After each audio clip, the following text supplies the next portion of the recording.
करदम जी का देवूती के संग विवाह हुआ और देवूती मैया ने करदम जी की सेवा की। और सेवा कैसे की पता है? विसृज्य कामं दम्भं च द्वेषं लोभमदम् अप्रमत्तोद्यता नित्यं तेजीयान् समतोषयत्। कैसे सेवा की? विसृज्य कामम, अपनी सारी कामनाओं का विसर्जन कर दिया। जैसे हम लोग नवरात्रि में माता बिठालते हैं, गणेश चतुर्थी पे गणेश जी बिठालते हैं। जब 9 दिन पूरे हो जाते हैं तब उस मूर्ति का विसर्जन करते हैं, है कि नहीं? विसर्जन करते हैं ना नदी में जा करके। तो विसर्जन करने के बाद क्या वो मूर्ति दोबारा लौट करके आती है? भाई अगले साल जब आप बिठाओगे तो वो मूर्ति नहीं होगी जो विसर्जन कर दी है, दूसरी हो सकती है। बात समझ में आ रही है? दूसरी हो सकती है, लेकिन वो नहीं होगी जो विसर्जित की है।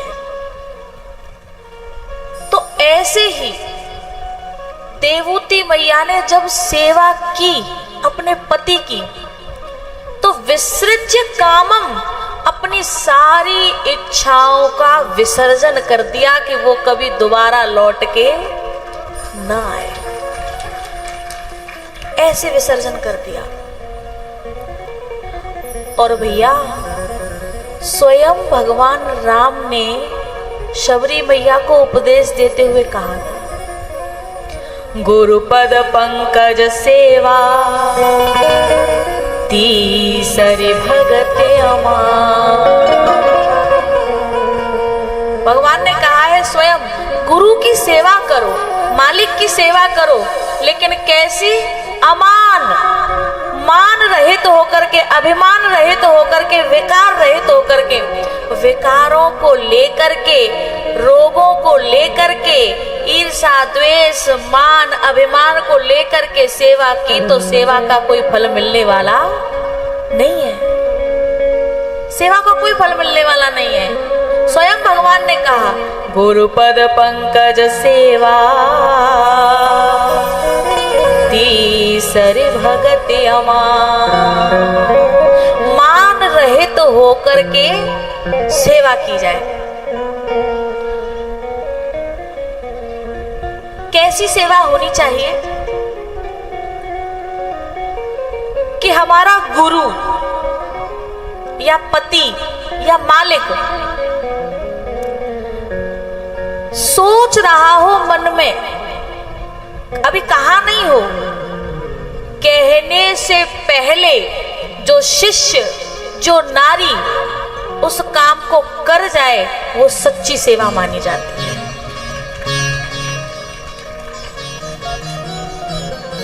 और उससे थोड़ी सी नीचे पति या गुरु शिष्य से या पत्नी से ये कहे कि इस काम को कर दे और तब करे तो भी सेवा तो मानी जाएगी, पर श्रेष्ठ सेवा नहीं होगी, उत्तम सेवा नहीं होगी। लेकिन उनको क्या कहें कि गुरु कह कह के मर जाए, पति कह कह के मर जाए और तो जा कांते सुने और जा कांते निकार दे, भाई क्या कहेंगे? उसे सेवा का नाम नहीं दे सकते। पता है जब गंगा किनारे केवट के घाट पर केवट की सेवा को देख करके भगवान सोच रहे हैं कि मैं इसे क्या दूं, केवल सोच रहे हैं, अभी कुछ कहा नहीं, और तब तक सीता जी ने पियहिया की सिया जान निहारी।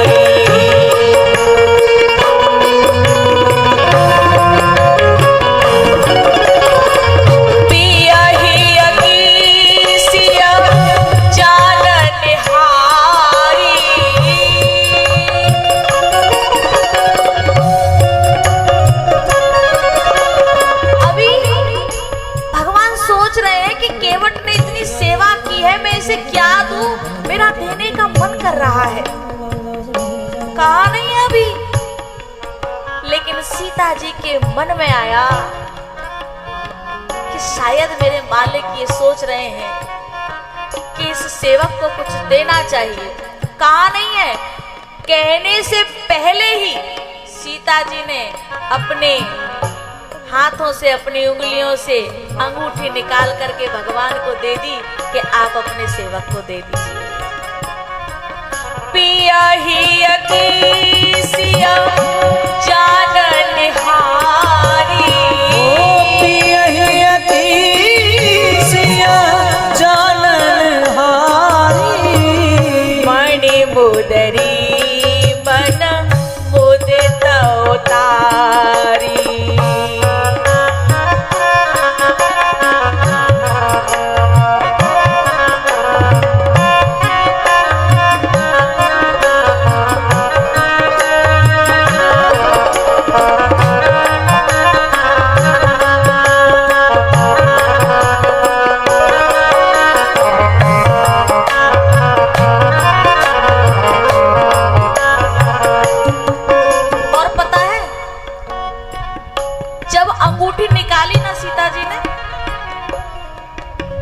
निकाली कि लियो धल लो, तुमने दई लो, तुम अपनी धल लो, अपने दे दो, जा काऊ देनी हो तो ना। कैसे? मुदित यानी प्रसन्नता पूर्वक, खुश होकर के।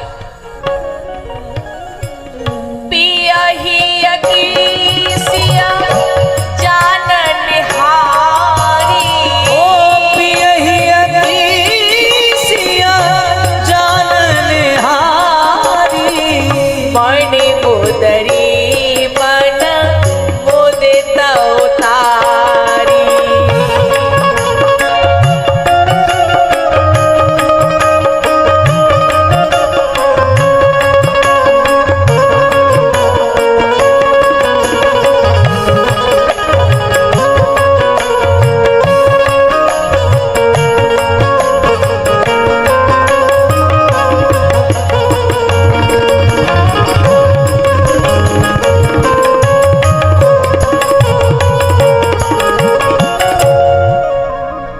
पियहिया की सिया जान निहारी, मणि मुदरी मन मुदित उतारी।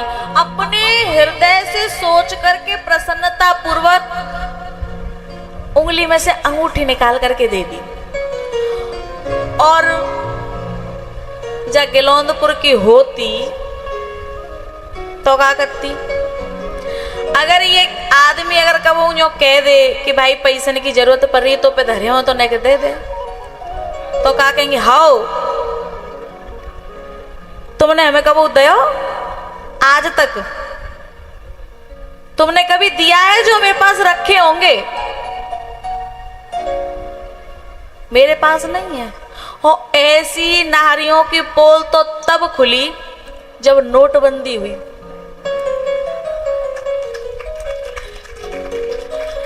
तब खुली जब धरे रह गए हजार हजार के। फिर कह रही है पीछे से कि मुंह पे कछु धरे हैं। बोले कितने? बोले ज्यादा ना है, 50,000 रुपया होंगे। तो तब तो तेरा नहीं कर दे कि मुंह पे आते ही ना। बोले तो तुम्हारे लिए थोड़े ही है, तुम्हारे लिए थोड़े ही है। ऐसी नारी श्रेष्ठ नहीं होती। श्रेष्ठ कौन होती है? कि मालिक को कहना न पड़े, उससे पहले ही काम हो जाए। वो श्रेष्ठ नारी, वो श्रेष्ठ सेवक, वो श्रेष्ठ शिष्य कहलाता है। और पता है, जब कोई शिष्य, जब कोई पत्नी, कोई सेवक अपनी कामनाओं को, अपनी इच्छाओं को खत्म कर देता है, तो फिर परमात्मा उनकी सारी इच्छाओं को पूरा करता है। पहले हम वो करें, समझना, पहले हम वो करें जो गुरु चाहता है, पहले हम वो करें जो मालिक चाहता है, फिर होता वो है जो हम चाहते हैं। जोर से बजाया करो, ऐसे मरे मरे से बजाते हो। फिर पहले हम वो करें जो हमारा गुरु चाहता है, हमारा मालिक चाहता है, पति चाहता है, फिर होगा वो, बोलो, जो हम चाहते हैं। और देवूती मैया के साथ भी यही हुआ। जब सेवा की करदम जी की, तो अपनी सारी कामनाओं को नष्ट कर दिया, विसर्जन कर दिया। और जब सेवा का फल देने पर करदम जी आए, तो पता है, प्रियायः प्रियमन्विच्छन् कर्दमो योगमास्थितः विमानं कामगं छत्तस् तर्रेवाविरचीकरत्।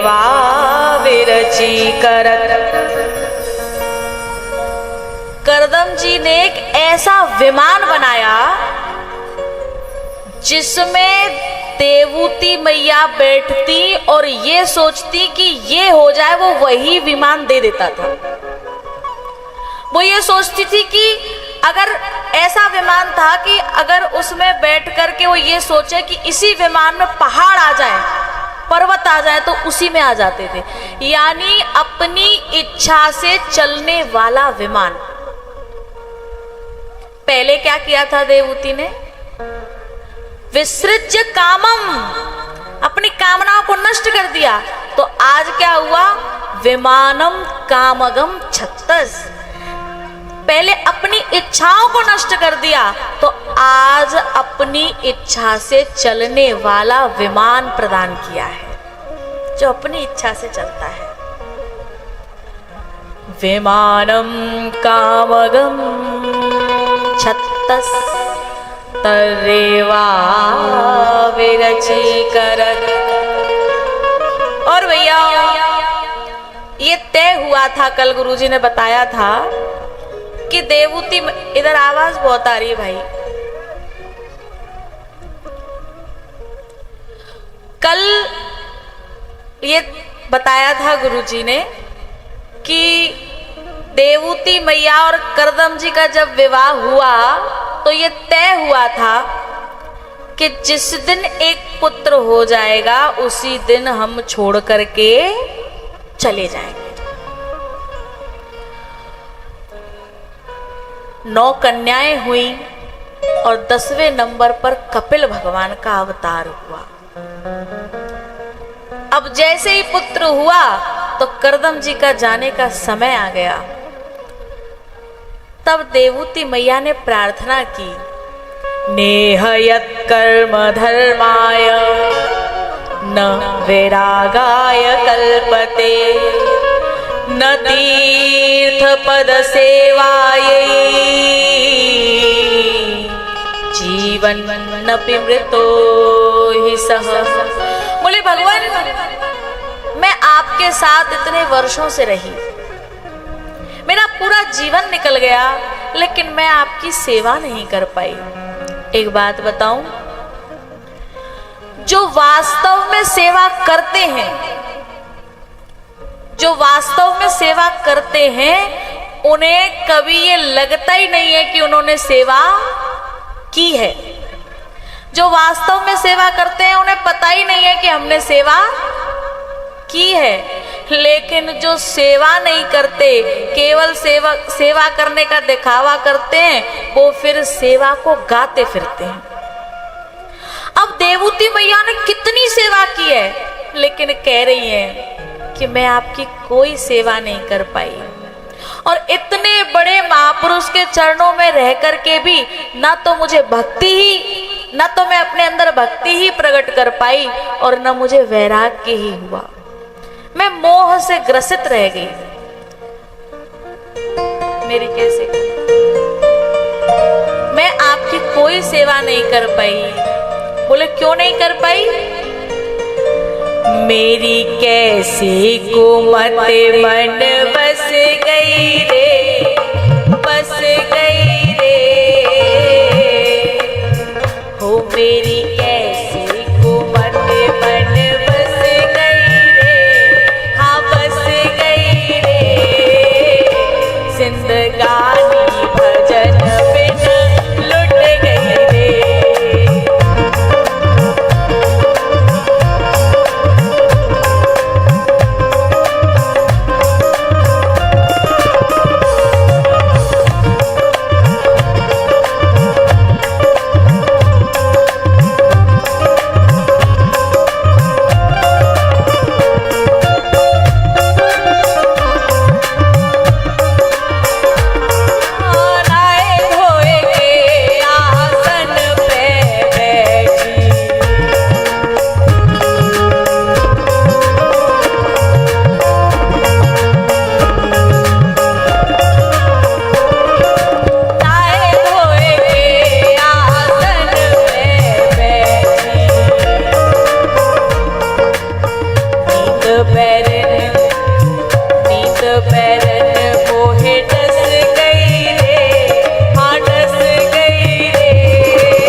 बच्चों में फंस गई रे, बाल बच्चों में फंस गई रे, जिंदगानी भजन बिन लुट गई रे।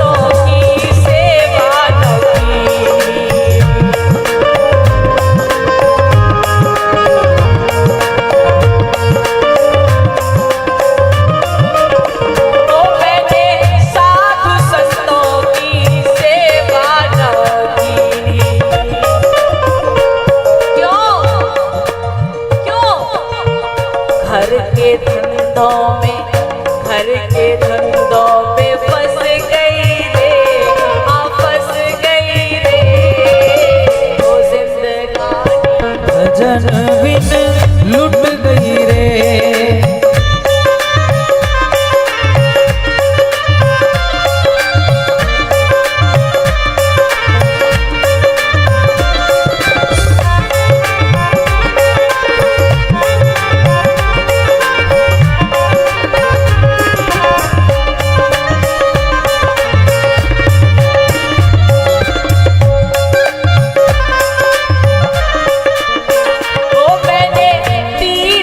व्रत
मत मन बस गई रे, हाँ बस गई रे।